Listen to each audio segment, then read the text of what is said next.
Right? For fulfilling physical needs आपको पैसे की आवश्यकता है, रिसोर्सेज की आवश्यकता है, that is the earth part. और जो गृहस्थ जीवन की हम बात करते हैं, दैट इज द वो भाग है जीवन का जब अर्थ उत्पादन होता है, रिसोर्स जनरेशन वहां से होता है. ठीक है, तो काफी सारे अन्य पंथों में ये कहा जाता है कि पॉवर्टी इज ग्लोरिफाइड. हमारे में पॉवर्टी को ग्लोरीफाई नहीं करते, हम लक्ष्मी के उपासक हैं, है ना. तो लक्ष्मी मतलब क्या? रिसोर्सेज, वेल्थ, समृद्धि, प्रॉस्पेरिटी. तो वो जो भाग है वो अर्थ का है. We have to strive to attain prosperity and wealth, that is one. Second is काम. काम का अर्थ एक तो है डिजायर, ठीक है, और दूसरा है लस्ट. सॉरी, एक्चुअली लस्ट नहीं कहना चाहिए मुझे, but the inclination to have intercourse or the attraction that happens, that is काम. क्यों होना चाहिए काम? अगर काम नहीं होगा, अगर अट्रैक्शन नहीं होगा, फिजिकल अट्रैक्शन, तो उत्पत्ति कैसे होगी? How will the procreation happen? या इस चीज को एक और नजरिए से भी अगर देखे, किसी भी चीज को हासिल करने के लिए उसकी ओर लस्ट चाहिए होता है, डिजायर. करेक्ट. फर्स्ट वो अंदर से. तो इवन जब क्रिएशन, एक तो उत्पत्ति इसकी लोगों की उत्पत्ति, वी प्रोक्रिएट, है ना. लोगों का जन्म ही तभी होगा जब इंटरकोर्स होगा और उसके द्वारा ही प्रजा की उत्पत्ति होगी. और जो पुरुषार्थ है काम का, उसका एक कारण ये भी है कि प्रजा की उत्पत्ति होती रहे. If there is no procreation, समाज ही नहीं होगा. तो समाज के लिए उत्पत्ति होना तो आवश्यक है. ठीक है. और आप जो डिजायर की बात कर रहे हो, है ना, कि टू गेट एनीथिंग, कुछ भी सिद्धि, कुछ भी हासिल करने के लिए भी सबसे पहले तो you need to have that desire कि मुझे वो करना है. तो जब क्रिएशन की बात आती है, सृजन की बात आती है विश्व की, तो उसमें भी कहते हैं कि पहले जो ब्रह्म तत्व जो है, ठीक है, which is formless, no form, no रूप, नथिंग. जब एग्जिस्टेंस भी नहीं था, ना सत ना असत, ना एग्जिस्टेंस था ना नॉन एग्जिस्टेंस था, तभी वो जो तत्व था, सबसे पहले दैट तत्व डिजायर्ड टू क्रिएट. ठीक है.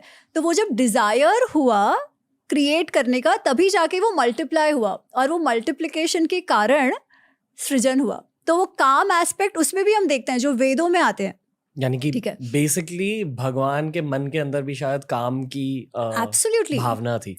तो डिजायर के बिना तो कुछ होगा ही नहीं, है ना. तो वो जो एस्पेक्ट है वो काम का aspect, which is basically desire to achieve something for betterment, समाज के प्रोग्रेस के लिए, उन्नति के लिए, और दूसरा प्रजा की उत्पत्ति के लिए, फॉर इंश्योरिंग कि समाज में लोग पैदा होते रहें, तभी समाज बनेगा. तीसरा है धर्म. अब धर्म को भी दो तरीके से देखा जाता है. एक है कि जो रिलीजन एस्पेक्ट है, कि भाई जो रिचुअल्स हम करते रहें, हमारे वी आर ऑल, हम जो सनातन धर्म की बात करते हैं, तो एक तरफ से देखा जाए तो हम प्रकृति के पूजक हैं, है ना. क्योंकि प्रकृति से हमें रिसोर्सेज मिलते हैं, प्रकृति के कारण हम जीवित रहते हैं. तो जो यज्ञ करने का जो हमारे में है, जो जो सैक्रिफाइस जैसे बोलते हैं, बट फायर सैक्रिफाइस बेसिकली यज्ञ होता है. उसमें यही है कि आप देवों को संतुष्ट करो और देव आपको संतुष्ट करेंगे. धर्म का दूसरा एस्पेक्ट है, एक दूसरे के साथ ऐसे जियो कि सस्टेनेबिलिटी होती रहे. जैसे अगर धर्म का हम डेफिनेशन देखें, और इसमें मैं थोड़ा सा टाइम लेके समझाती हूँ, sure. क्योंकि महाभारत, जो आपका प्रश्न है ना, वो इससे बहुत ही ज्यादा रिलेटेड है. तो धर्म का डेफिनेशन जो हमें मिलता है वो है धारयति इति धर्म. धर्म का जो रूट वर्ड है, संस्कृत के सारे जो हमारे शब्द हैं वो किसी ना किसी धातु से आते हैं, रूट वर्ड से. तो रूट वर्ड इज ध्रुव, जो धरती का भी रूट वर्ड है. धैर्य का भी रूट वर्ड ध्रुव ही आता है.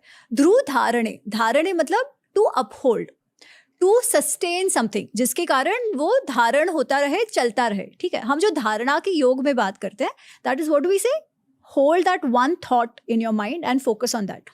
Basically holding, upholding, sustaining, that is dhruv. तो धारयति इति धर्म, that which upholds and sustains, that is धर्म. अब ये तो बहुत ही बड़ा कॉन्सेप्ट है, इसको समझे कैसे रियल लाइफ में, है ना. तो हम एक दूसरे के साथ समाज में इस तरीके से जिए कि सस्टेनेबिलिटी रहे. हमको लगता है सस्टेनेबिलिटी आजकल की टर्म है, it's a woke new term, but नहीं, we lived in sustenance with everything around us. इसका अर्थ क्या कि हम इकोलॉजी, हम क्योंकि प्रकृति के पूजक थे, है ना. प्रकृति के पूजक क्यों? अगर प्रकृति सस्टेन करेगी तो हम सस्टेन करेंगे. इसके अलावा समाज में हमारे बहुत सारे कर्तव्य हैं, जैसे आप हैं, वो किसी के पुत्र हैं, किसी के भाई हैं, आप कहीं पर काम करते हैं, आपका स्वयं का ऑर्गेनाइजेशन है, the TRS show, you have so many people who are employed with you, जो आपके यहाँ काम करते हैं, है ना। तो अगर TRS को आपको बड़ा करना है तो आपका कुछ कर्तव्य है उसके प्रति। आपका ये भी कर्तव्य है कि आपके जो एम्प्लॉयज हैं उनको आप सही से वेतन दो, सैलरी दो, उनको आप खुश रखो। जो आपके एम्प्लॉयज हैं उनको TRS को बड़ा करना है और अपना प्रोग्रेस करते रहना है, तो उनको भी जो कर्तव्य उनको दिया गया है उनको ढंग से करना पड़ेगा। This is your employ employer dharma. You do your कर्तव्य और वो लोग अपना कर्तव्य करेंगे, तभी ही जो आपका यूनिट है TRS का वो उन्नति करता रहेगा, प्रोग्रेस करता रहेगा। Similarly if you extend that unit to a समाज, एक सोसाइटी है, वहां पर अगर हम सब अपना कर्तव्य करते रहे, अपने धर्म के हिसाब से जीते रहे, तो वो समाज सस्टेन होता रहेगा